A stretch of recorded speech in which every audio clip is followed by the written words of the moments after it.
তাকদীর নিয়ে প্রিয় ভাইয়েরা বিচলিত হবেন না। আপনার তাকদীরে যা আছে আপনি পাবেন, যা নাই কোশ্চেন কালেও পাবেন না, ফুল স্টপ। আপনার তাকদীরে যা আছে আপনি পাবেন, না পেয়ে আপনি দুনিয়া থেকে যাবেন না, ফুল স্টপ। আর আপনার তাকদীরে যা নাই সারা দুনিয়ার মানুষ মিলে আপনাকে দিতে পারবে না। এই চিন্তাটা আগে মাথার মধ্যে সেট করেন। এই দুনিয়ার জীবনে আপনার দুনিয়ার বাড়ি গাড়ি, টাকা পয়সা, রিজিক, ব্যবসা বাণিজ্য, স্ত্রী সন্তান, এইগুলোকে নিয়ে এত বিচলিত হওয়ার কিছু নাই। আপনার আমার তাকদীরে যা লেখা হয়েছে এর একটা দানা আপনি বেশি খেয়ে পৃথিবী থেকে যাবেন না। আর আপনার আমার রিজিকে যা আছে তার এক চুল রেখে আপনি দুনিয়া থেকে যাবেন না। এটাই চূড়ান্ত সত্য কথা। আপনি ঘুষ খান আর সুদ খান আর দুর্নীতি করেন আর মানুষের সম্পদ আত্মসাৎই করেন না কেন, যতটুকু লেখা আছে আপনার তাকদীরে এর বেশি আপনি কিচ্ছু পাবেন না। আর আপনি হালালে থাকার জন্য যতই কষ্ট করেন, হালালে আছেন, সবজি বিক্রি করে খাচ্ছেন, আপনি ছোটখাটো ব্যবসা করছেন, মানুষ আপনাকে দাম দেয় না, আন্ডার এস্টিমেট করে, গরিব বলে, ফকির মিসকিন বলে, কিন্তু আপনার তাকদীরে যা আছে আপনি সেটাই পাবেন, এর বেশি আপনি কিচ্ছু পাবেন। হুয়াল আউয়ালু ওয়াল আখির, আল্লাহ পাক প্রথম এবং আল্লাহই শেষ। কুল্লু মান আলাইহা ফান ওয়া ইয়াবকা ওয়াজহু রাব্বিকা যুল জালালি ওয়াল ইকরাম। প্রত্যেকটা বিষয় ফানা হয়ে যাবে, কিচ্ছু থাকবে না। এখন আপনি পৃথিবীতে যা দেখছেন এগুলোর কিছুই থাকবে না। প্রত্যেক মানুষ, প্রত্যেকটা জিন, প্রত্যেক উদ্ভিদ, প্রত্যেক এই প্রাণী, আকাশ, মহাবিশ্ব, গ্রহ নক্ষত্র, চন্দ্র সূর্য, সমুদ্র, পাহাড় পর্বত, বিশ্বনেতা, রাষ্ট্রনেতা, সমাজ নেতা, পরিবারের কর্তা, অর্থনৈতিক নেতা, সবাই মারা যাবে, সবাই শেষ হয়ে যাবে, কিচ্ছু থাকবে না।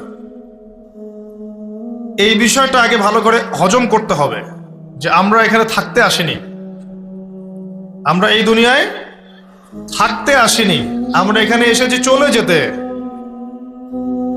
যার মনের মধ্যে এই কনসেপ্ট থাকে সে কখনো আল্লাহ পাকের বিদ্রোহী হতে পারে না, সে কখনো আল্লাহ দ্রোহিতা করতে পারে না, কুফরি করতে পারে না, শিরক করতে পারে না, আল্লাহর অবাধ্য হতে পারে না। যার মনের মধ্যে এই চিন্তা বদ্ধমূল যে আমি এখানে থাকতে আসিনি, আমি এখানে মুসাফিরের মতো এসেছি, গাছের ছায়া বিশ্রাম নিচ্ছি, বিশ্রাম নিয়ে শেষ হবে চলে যাব। যারাই আল্লাহ দ্রোহিতায় লিপ্ত হচ্ছে, শিরিক করছে, বেদাত করছে, হারাম খাচ্ছে, ঘুষ খাচ্ছে, সুদ খাচ্ছে, জেনা করছে, আল্লাহ দ্রোহিতা করছে, আল্লাহর বিধানকে অস্বীকার করছে, তারা ইনডাইরেক্টলি ধরে নিয়েছে যে তারা মনে হয় পৃথিবীতে চিরকাল থাকবে। কারণ যদি কিয়ামতের মাঠের কথা তাদের স্মরণ থাকতো তারা কখনো এই কাজগুলো করতে পারতো না, পারতো? এবার আসেন, আল্লাহ পাক কলম সৃষ্টি করে তাকদীর লিখেছেন, অতএব তাকদীর নিয়ে প্রিয় ভাইয়েরা বিচলিত হবেন না।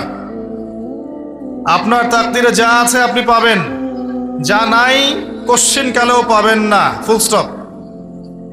আপনার তাকদীরে যা আছে আপনি পাবেন, না পেয়ে আপনি দুনিয়া থেকে যাবেন না, ফুল স্টপ। আর আপনার তাকদীরে যা নাই সারা দুনিয়ার মানুষ মিলে আপনাকে দিতে পারবে না। এই চিন্তাটা আগে মাথার মধ্যে সেট করেন।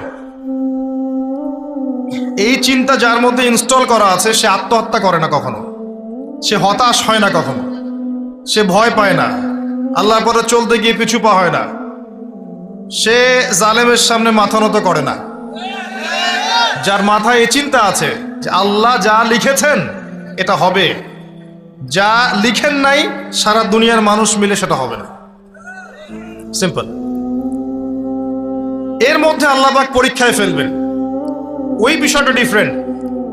আমি অবশ্যই তোমাদেরকে পরীক্ষা করব ভয় দিয়ে, ক্ষুধা দিয়ে, সন্তানের ইন্তেকাল দিয়ে, ফসলের ক্ষতি দিয়ে, সম্পদের ক্ষতি দিয়ে আমি পরীক্ষা করব। কিন্তু যারা সবর করবে এবং যারা এই কনসেপ্ট রাখবে ইন্না লিল্লাহি ওয়া ইন্না ইলাইহি রাজিউন, এদেরকে আল্লাহ পাক প্রশংসা করেছেন, ইনশাআল্লাহ এরা সফল হবে। আল্লাহ পাক তাকদির লিখে ফেলেছেন, তাকদির নিয়ে টেনশন করবেন না, রিজিক নিয়ে টেনশন করবেন না। এখনকার যুব সমাজের সবচেয়ে বড় টেনশন রিজিক। একটা জব, একটা ভালো জব, একটা ভালো ব্যবসা, সে সিকিউরড লাইফ চাচ্ছে। রিজিক নিয়ে চিন্তা করবেন না।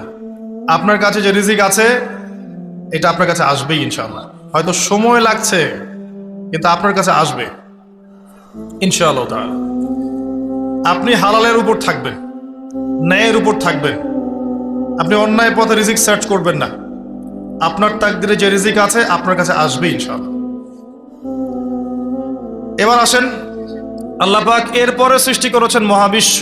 এই পুরো মহাবিশ্ব তাকদির লিখার পরে মহাবিশ্ব কয় দিনে? ফি সিত্তাতি আইয়াম, 6 দিনে। মাত্র 6 দিনে আল্লাহ পাক পুরো মহাবিশ্ব সৃষ্টি করেছেন।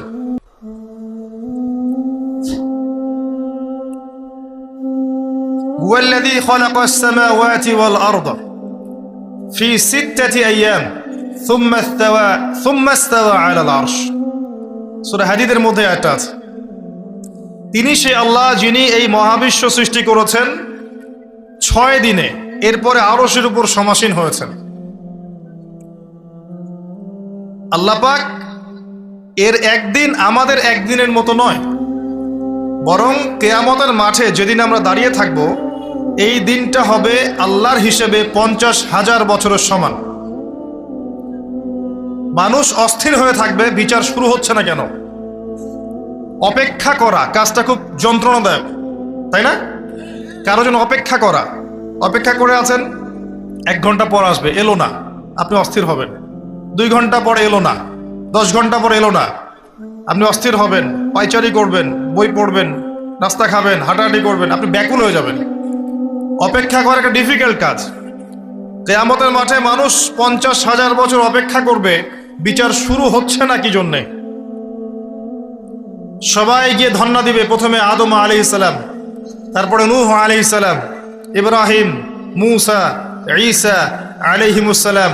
আল্লাহর কাছে একটু সুপারিশ করেন, বিচার যেন শুরু হয় অ্যাটলিস্ট। কেউ কিচ্ছু করতে পারবে না, কারণ সবাই বলবে ইয়া নাফসি, ইয়া নাফসি। দূর থেকে একজনের আওয়াজ আসবে, যিনি ইয়া নাফসি বলছেন না, যিনি বলছেন ইয়া উম্মতি, ইয়া উম্মতি। সবাই তার কাছে যাবে এবং তিনি আমাদের নবী মুহাম্মদুর রাসূলুল্লাহ সাল্লাল্লাহু আলাইহি ওয়াসাল্লাম সিজদায় পড়ে যাবেন এবং তার উম্মার জন্য সুপারিশ করবেন। উম্মার কবিরা গুনাহগার ব্যক্তিদেরকে সুপারিশ করে তিনি জান্নাতে নিয়ে যাবেন ইনশাআল্লাহ। আল্লাহ তাকে ওয়াদা করেছেন, হে নবী, তোমার উম্মতের কোনো ব্যক্তি যদি শিরিক না করে আমার সামনে উপস্থিত হয় আমি তাকে মাফ করে দেব ইনশাআল্লাহ। হাদিসে কুদসির মধ্যেও আছে যে হে আদম সন্তান, তুমি যদি দুনিয়ার সমান পাপ নিয়ে, আসমান জমিন সমান পাপ নিয়ে আমার সামনে দাঁড়াও, কিন্তু আমার সাথে কাউকে শরিক করনি, তাহলে আমি আল্লাহ তোমার সামনে আসমান জমিন সমান ক্ষমা নিয়ে উপস্থিত হব ইনশাআল্লাহ। শোনেন, 1000-999 জন মানুষ জাহান্নামে যাবে, প্রতি 1000-999 জন মানুষ জাহান্নামে যাবে। সহিহ বুখারীর হাদিস 4 বার এসেছে। এখানে ইকুয়েশনটা এমন না যে ম্যাথামেটিক্যালি ক্যালকুলেট করতে হবে, এমন নয়। এটা দিয়ে আধিক্য বোঝানো হচ্ছে, বেশিরভাগই জাহান্নামে যাবে। এই কথা আল্লাহ পাক কিন্তু সূরা আরাফের মধ্যেও বলেছেন 179 নম্বর আয়াতে, ওয়ালাকাদ যারানা লিজাহান্নামা কাসীরাম মিনাল জিন্নি ওয়াল ইনস। একই বিষয়ে কোরআন হাদিস পরস্পর মিলে যায়। এখানে একটা বিষয় বুঝতে হবে, আল্লাহ পাক বলেছেন সূরা নিসার মধ্যে, ইন্নাল্লাহা লা ইয়াগফিরু আন ইউশরাকা বিহি ওয়া ইয়াগফিরু মা দুনা যালিকা লিমান ইয়াশা। আল্লাহ পাক তার সাথে শিরকের গুনাহ মাফ করবেন না, এছাড়া যে কোনো গুনাহ আল্লাহ পাক যাকে ইচ্ছা মাফ করতে পারেন। তার মানে যে বেশিরভাগ মানুষ জাহান্নামে যাচ্ছে তাদের আমলনামায় কোন পাপ থাকতে পারে? কথা বোঝা যাচ্ছে কি? নিঃসন্দেহে তাদের আমলনামায় শিরকের পাপ থাকবে। এটা বুঝতে আপনাকে পিএইচডি করার দরকার নাই। আল্লাহ পাক শিরক ব্যতীত যে কোনো পাপ যাকে ইচ্ছা মাফ করতে পারেন। তার মানে তারা জাহান্নামে যাচ্ছে বিকজ অফ শিরক। আমাদের মুসলিমরা এখন শিরক বোঝে না, অমুসলিমরা তো শিরক করেই। যেমন কেউ বলছে ওয়াকালাতিল ইয়াহুদু উযাইরুন ইবনুল্লাহ, ইহুদিরা বলছে উযাইর আল্লাহর সন্তান, নাউযুবিল্লাহ, শিরক। অথচ ওরাই এখন বিশ্বকে রুল করছে, তাই না? ওয়াকালাতিন নাসারা আল মাসীহ ইবনুল্লাহ, নাসারা বলছে যে ঈসা ইবনে মারইয়াম আল্লাহর সন্তান, তাই না? অথচ ওই সভ্যতাই এখন বিশ্বকে রুল করছে। যালিকা কাউলুহুম বিআফওয়াহিহিম, এটা ওদের মুখের কথা, এটা জাস্ট মুখের কথা। আবার অনেক সময় দেখা যায় যে আল্লাহকে বাদ দিয়ে আমরা মাধ্যম পূজাও করছি। অমুসলিমরা তো শিরক করছেই, যারা মুসলিম তারা দেখবেন আল্লাহকে বাদ দিয়ে মাধ্যম পূজা শুরু করেছে। মাজারের পূজা করছে, কবরের পূজা করছে, মৃত ব্যক্তির ওসিলায় পার পাওয়ার চেষ্টা করছে। মুসলিম থেকে দেখবেন তাকদীরকে অস্বীকার করছে, আল্লাহর হালালকে হারাম করছে, আল্লাহর হারামকে হালাল করছে। মুসলিম থেকে দেখবেন যে হাতে একটা আংটি পড়েছে, ভাই কি জন্য পড়েছেন? এই রোগ ভালো হবে আমার। গলায় একটা বালা ঝুলিয়েছে, কোমরে একটা মাদুলি, ভাই এগুলো কেন? এগুলোতে রোগ ভালো হবে। মুসলিমদের কথা বলছি, অমুসলিমদের কথা বাদ দেন। যারা বলছে আল্লাহর সন্তান আছে, ওদের কথা তো বলার দরকার নেই আমাদের, কারণ এগুলো স্পষ্ট শিরক। তবে এতটুকু বলি যে 25শে ডিসেম্বরে যারা বলেছে মেরি ক্রিসমাস, বলেছে না? 25শে ডিসেম্বর যারা বলেছে মেরি ক্রিসমাস, মুসলিমদের মধ্যে এরা স্বীকার করে নিয়েছে যে ওই দিন আল্লাহ রাব্বুল আলামিন ঈসা আলাইহিস সালামকে জন্ম দিয়েছেন। নাউযুবিল্লাহ, নাউযুবিল্লাহি মিন যালিক। আর এটা এত বড় একটা কথা, এই কথা যদি আসমান জমিন আর পাহাড় শুনে রিয়্যাক্ট করতে পারতো, থরথর করে কেঁপে ভেঙে যেত এরা। সূরা মারিয়ামের শেষের দিকে পড়ে দেখেন, وقالوا اتخذ الرحمن ولدا لقد جئتم شيئا إدا تكاد السماوات والأرض يتفطرن منه وتنشق الأرض وتخر الجبال هدا। পরেন অর্থটা, আসমান জমিন পাহাড় যদি এই কথা শুনে রিয়্যাক্ট করতে পারতো, এরা চৌচির হয়ে যেত। এত বড় একটা কথা বলেছো তোমরা যে ঈসা আলাইহিস সালামকে আল্লাহ পাক জন্ম দিয়েছেন, নাউযুবিল্লাহ। তো এরা তো শিরক করছেই। মুসলিমরাও দেখবেন এই যেগুলো বললাম, আল্লাহকে বাদ দিয়ে অন্যের কাছে দোয়া করছে, আল্লাহকে বাদ দিয়ে অন্যকে সেজদা করছে, আল্লাহকে বাদ দিয়ে অন্যের কাছে নজর মানত করছে, আল্লাহকে বাদ দিয়ে অন্যের জন্য জবাই করছে, আল্লাহর তাকদীরকে অস্বীকার করছে, আল্লাহর হালালকে হারাম করে নিচ্ছে, আল্লাহর হারামকে হালাল করে নিচ্ছে। দেখবেন মুসলিমরা করছে। এবার মুসলিম জেনারেশন, এমন একটা প্রজন্ম বের হয়েছে এখন, ইয়াং জেনারেশনের, তারা বলছে যে এই মহাবিশ্ব বিগ ব্যাং থেকে সৃষ্টি হয়েছে, আল্লাহ বলতে কিছু নাই। আপনি বোঝেন কি কারণে প্রতি হাজারে 999 পিপল জাহান্নামে কেন যাবে? কারণটা কি? শিরক। আর এই শিরকটা হচ্ছে আপনার চিন্তায়, আপনার কথায় এবং আপনার কাজে। চিন্তার মধ্যে শিরক। যেমন একজন ব্যক্তি চিন্তা করে আকীদা, যে আল্লাহ ছাড়া অমুকও সন্তান দিতে পারে। এরকম আকীদা নাই মুসলিমদের?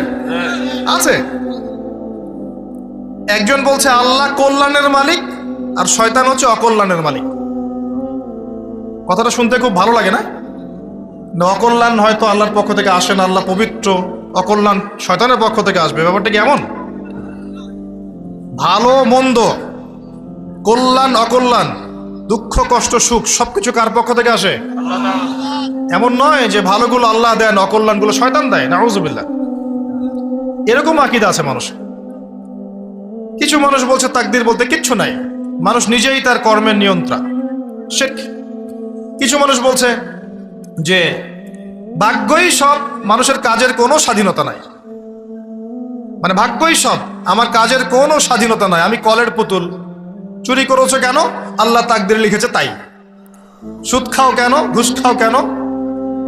রিলিফের মাল মেরে খাও কেন? আল্লাহ তাকদীরে লিখেছে তাই। এরকমও কিছু মানুষ আছে। প্রত্যেক পদে পদে আপনি শিরক পাবেন। আপনি আল্লাহকে ছাড়া সেজদা দেখতে পারবেন, আল্লাহকে ছাড়া মানুষ নজর করছে, মানত করছে, কসম করছে, কুরবানি করছে, সেজদা করছে, দোয়া করছে এবং ওসিলা পূজা করছে যে আল্লাহ বাদ দিয়ে অমুকে আমাকে পরকালে পার করিয়ে দিবে। নাউযুবিল্লাহ বলছেন ঠিকই, কিন্তু আমাদের দেশের বহু মানুষের আকীদা এমন যে আমাকে পরকালে পার করায় দেওয়ার লোক আছে, সমস্যা নাই। শোনেন, পরকালের প্রতিটা সুপারিশ আল্লাহর ইখতিয়ারে। একজন শহীদ, আল্লাহর পথের শহীদ, তিনি কিন্তু সুপারিশ করবেন, কিন্তু তিনি নিজের ক্ষমতায় করবেন না আল্লাহর ক্ষমতায় করবেন?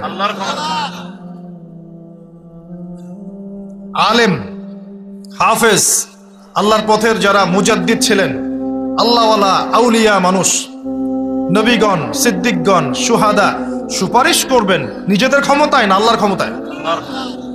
আকীদা স্পষ্ট না থাকলে তখন আমল করতে গিয়ে শিরক হয়ে যাবে। আর শিরক হলেই কি হবে? ওই যে বললাম, প্রতি 1000-এ 999 জন মানুষ জাহান্নামে যাবে।